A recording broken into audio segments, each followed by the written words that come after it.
I'm Wilbur Farrell. My wife is Margaret Farrell. I've been Margaret's home health nurse off and on for about 4 years, 3 to 4 years. And basically with med teaching, she had congestive heart failure. She had high blood pressure.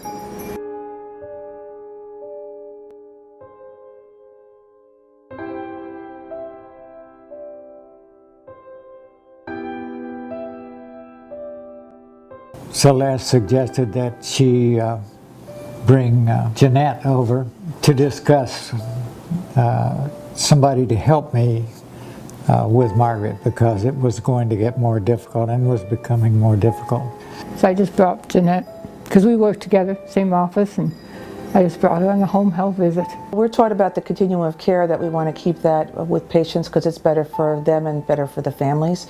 So I talk with the home health nurses regularly, or they come to me with the patient that they think may be a candidate for hospice.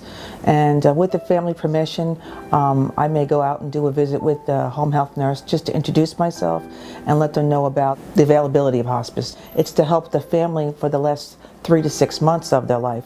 And it helps them to cope better, and it helps them to just live life better for them, and to know that there is help for them and they have someone that they can rely on. And it's not just for the final moments and days. Yes, it is for that as well, but you know, people get the most out of hospice when they have that extra time.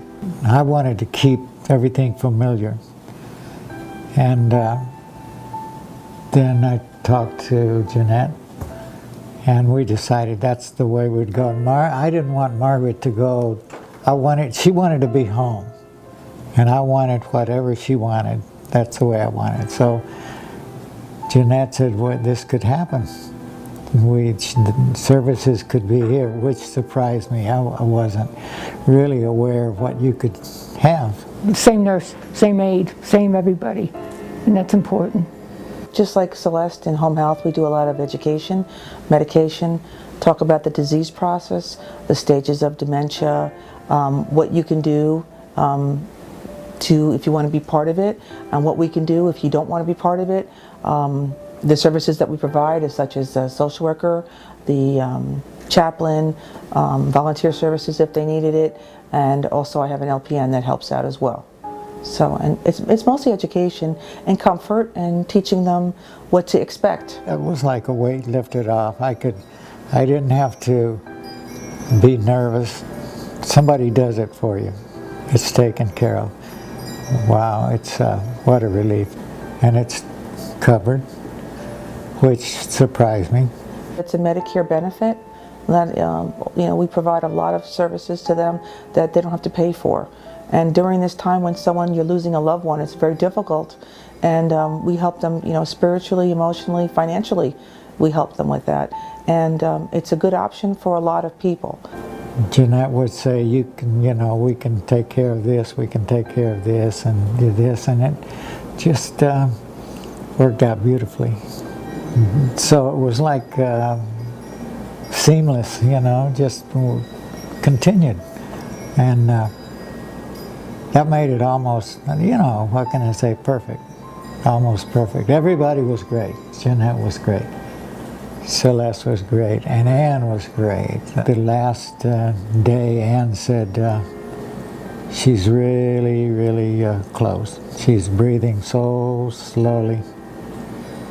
And I'm not saying that that's going to be it, but she's really, really breathing slow. So she leaves, and sure enough, that night, you know, the early morning, that was it, you know. So yeah, they have you ready for it, you know.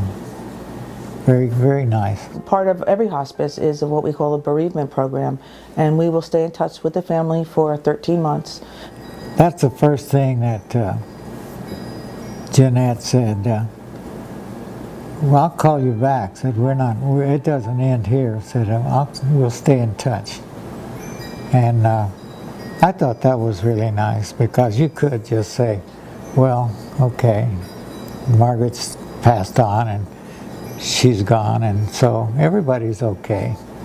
But it's nice to know that somebody cares enough to say, well, how are you doing? I would do this all over again the same way. To be able to take care of her towards the end was a joy, because the family was educated, she was comfortable, and you know, if we're doing that, we're doing our job, you know, and that's what it's all about.